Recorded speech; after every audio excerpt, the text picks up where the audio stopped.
More New York Yankees trade deadline news coming at you right now, as the Yankees have just reportedly traded Caleb Ferguson to the Houston Astros in exchange for one unnamed Astros minor leaguer as well as international pool money. We're going to break all of this down and more on another episode of Yankees Digest. I'm your host, Gabby Gordon, and I'm sure you've seen too much of me today, but that is right. The Yankees are making things happen. If you are among the 93% not currently subscribed, like I always say, you know what to do. Hit that subscribe button right now so that you never miss a beat, because I'm on your screen a lot today, and I don't know if you like it or not, but I think I'm going to continue being on your screen a lot today because the Yankees are doing things, not necessarily things we've expected thus far, like Mark Leiter Jr., for example, was not something on my bingo board for today.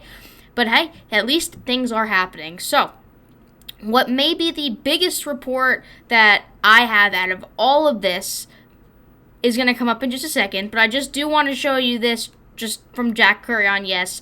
Of course, like I just mentioned, Caleb Ferguson is going to the Astros for a minor leaguer and international pool money, yada, yada, yada, which is just great because Caleb Ferguson has been anything but great. So to dump him on the Houston Astros for a change, great stuff. I don't know what the Astros necessarily see in him, but if you're looking with a guy like a 5.13 ERA and just the stats that Caleb Ferguson has put up this year thus far, it's like, you can pause this and look at it on your own time. I'm not even going into the stats just because Ferguson has been so unreliable in his role, and so to get rid of him is making a lot of us very, very pleased. And we're not done yet, for sure, and it'll be nice to see what that minor leaguer is, who that minor leaguer is from the Astros. But what might be the biggest report that needs to be included in this video is this right here.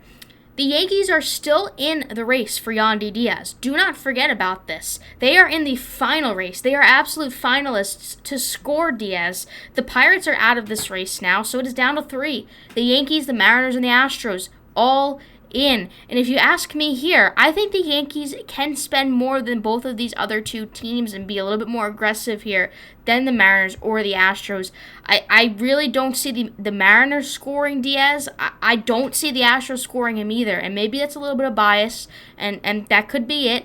But you know, you've got a guy like Yandy Diaz. The Yankees have to go after him, especially if they're in the final race here. To not score a guy like him would be so disappointing on so many levels. And what looks likely is in the next 2+ hours, look, I'm filming this at 3:23 p.m. Eastern Standard Time right now.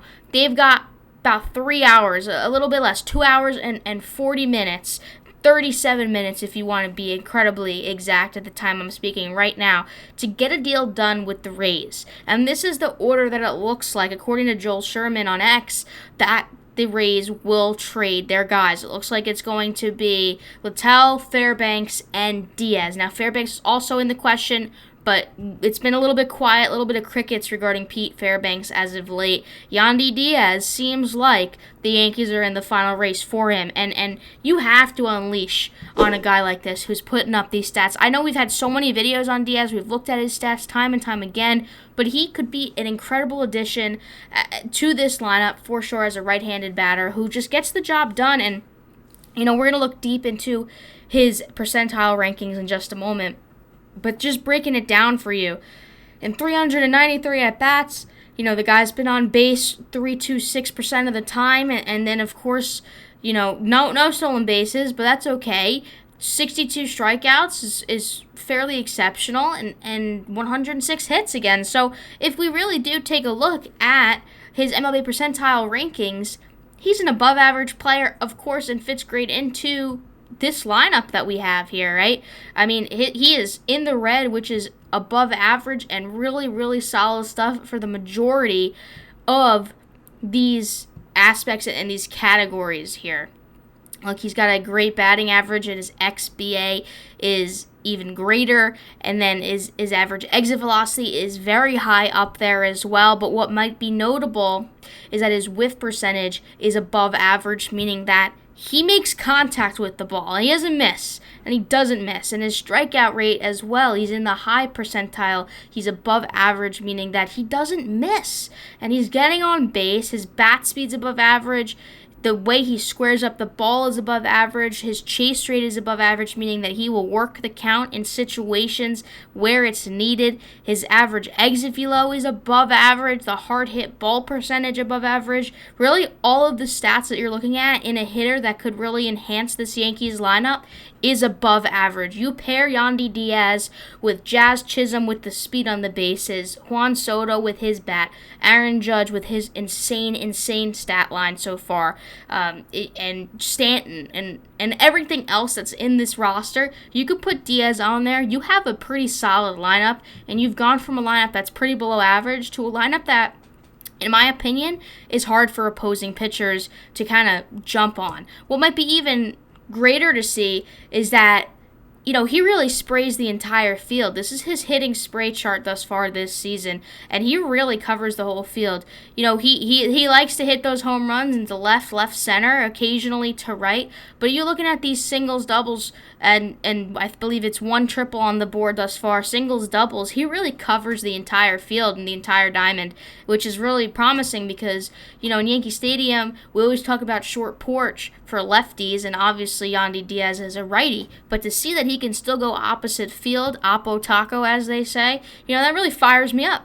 What fires me up potentially even more is the fact that in 100 plate appearances, his batting average is way above average. That's rolling XW, OBA, right? And the league average with that sitting at about 300. He's above average. So I like this.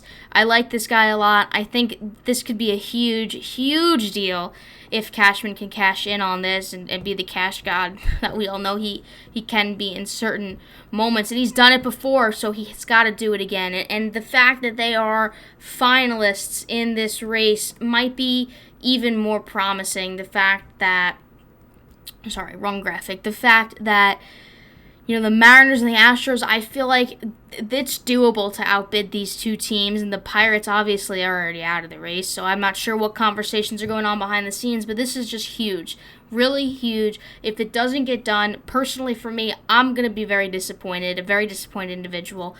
I just announce it at this point. Let's go. Announce it at this point. Yandy Diaz to the Bronx in pinstripes. I think he fits well with a lineup that needs a little bit of extra boost, and I think he can offer that boost. He's done it against the Yankees, and I think in Yankee Stadium is no exception. I think he's the type of player that will handle it beautifully, and I think his stats really match up to what you want in the Yankees lineup with the guys that we currently have that would surround him, and also adding another position player in that infield that is seriously needed. If you're looking at a third base potential ability, then you don't have to put Chisholm there. Chisholm can play second. Get Glaber out of the door. It's it makes a lot of sense for a lot of reasons. I'm not going to continue rambling because, again, this is nothing official yet, but it does seem like the Yankees are inching closer and closer. They've been connected to the Rays in many aspects. They've been connected for Pete Fairbanks. Now Yandy Diaz has been going on for many days, these reports, and the fact that they are finalists in this race